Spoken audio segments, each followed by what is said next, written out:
안녕하세요. 조르바입니다. 제 채널은 주로 귀촌 문제를 다루고 있는데요. 많은 분들이 서둘러 귀촌을 하시겠다고 생각하는 배경에는 건강 문제가 있지 않나 이런 생각을 하고 있습니다. 저 역시도 마찬가지인데요. 중년이 되면 건강 문제만큼 절실하게 다가오는 문제도 없죠. 그래서 오늘은 만병통치약으로 알려진 걷기에 대해서 한번 여러분들과 함께 생각해보는 시간을 가지도록 하겠습니다. 제가 만든 영상을 보시면서 걷기가 우리의 건강 문제를 어떻게 해결해 주는지 생각해 보시기 바랍니다. 함께 보시죠. 저와 제 아내도 귀촌에서 산골에 살면서 건강이 많이 좋아졌습니다. 여러 가지 요인이 있겠지만 우리는 주로 걷는 것을 통해서 건강 문제를 해결하고 있습니다. 걷기가 건강에 좋다는 것은 누구나 다 아는 것이지만 어느 정도로 걸어야 되며 어떤 효과가 기대되는지 좀 더 자세히 안다면 여러분도 병을 고치기 위해 걷기에 나설 수 있을 겁니다. 매일 1시간 이상 걸을 수 있다면 여러분들의 모든 병은 고칠 수 있습니다. 이건 저의 믿음이기도 하지만 훌륭한 의사들의 공통된 의견입니다. 최근에는 일본의 나가오 가즈히로라는 의사가 쓴 병의 90%는 걷기만 해도 낫는다라는 책이 많은 관심을 받고 있는데요. 이 책에서도 약을 버리고 걷기를 실천하라고 촉구하고 있습니다.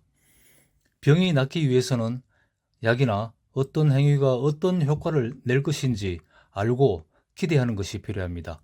병이 낫는 것은 우리의 마음속에서 믿음이 생기고 그 믿음에 따라 치유 활동이 이루어지기 때문에 그렇습니다. 그래서 걸으면 무슨 일이 일어나는지 알아야 됩니다. 우선 편안한 복장을 하고 상쾌한 들판의 오솔길을 걷기 시작하면 불과 5분도 되기 전에 우리 몸속에서 세로토닌이 분비되기 시작합니다.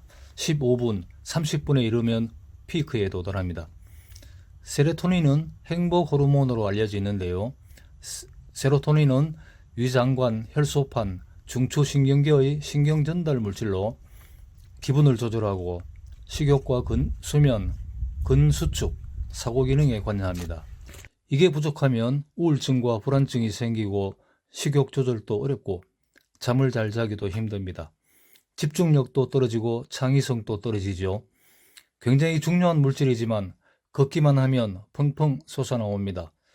우울증 약이란 대부분 이 세로토닌 재흡수 방해제에 불과합니다. 세로토닌이 몸속에서 다시 흡수되는 것을 방해해서 일정 수준의 세로토닌을 유지해 주는 것이 바로 우울증 약입니다. 그만큼 행복한 기분을 유지하기 위해서 필수적인 물질이죠. 그 다음, 걸으면 싫어도 햇빛을 쬐어야 합니다. 피할 수 없는 요소이죠. 바로 이 태양이 우리 몸의 근원이라는 것은 여러분들이 알고 계실 겁니다. 햇빛을 받는 것만으로도 수많은 건강 효과가 생깁니다. 세로토닌은 물론이고 비타민의 생성에도 관여를 하고 수면 조절을 위한 호르몬 분비에도 관여합니다. 눈과 감각기관의 건강에도 햇빛은 필수적입니다. 그 다음 우리는 걷기 위해 한 발짝 움직일 때마다 약 200개의 근육을 사용합니다. 몸을 앞으로 움직이고 밸런스를 잡기 위해서는 이렇게 많은 근육이 수축과 이완을 반복합니다. 그래서 걷고 있을 때는 온몸이 심장이 되는 것과 같습니다. 수많은 근육이 혈관을 펌프질하고 온몸 구석구석에 피를 보냅니다. 피가 충분히 도달하면 모든 병은 낫습니다. 상처받고 뒤틀리고 왜곡된 모든 상황을 처리해주는 신속처리반이 혈액이죠. 혈액 속에는 염증이나 종양, 상처, 이 모든 것을 해결해주는 면역체들이 들어있습니다. 문제를 해결하는 기술적 정보까지도 혈액 속에 들어있습니다. 에너지도 혈액이 운반합니다. 모든 병이 혈액순환 때문이라고 할 수는 없지만 모든 병이 낫는 데는 혈액순환이 필수적입니다. 걸으면 온몸 구석구석, 뼛속까지 피를 보냅니다. 걸으면 수많은 근육이 균형을 잡기 위해 끊임없이 움직이고 눈과 귀와 코 그리고 피부를 통해서 천문학적인 수량의 감각 정보가 뇌 속으로 밀려 들어갑니다. 우리의 뇌는 이 엄청난 정보를 처리하고 신체에 지시를 보내기 위해서 뇌 전체가 활발하게 움직입니다. 이 과정을 통해서 뇌는 더 활발하고 창의적으로 바뀌고 건강해집니다. 뇌의 건강은 다시 온몸의 건강으로 이어집니다. 걷는 사람은 치매 걱정을 하지 않아도 됩니다. 관절이 아픈 사람은 걷기를 꺼립니다. 하지만 관절의 통증은 대부분 관절 주위의 근력이 떨어져서 일어납니다. 관절 주위의 근력을 강화하는 가장 좋은 방법이 걷는 것입니다.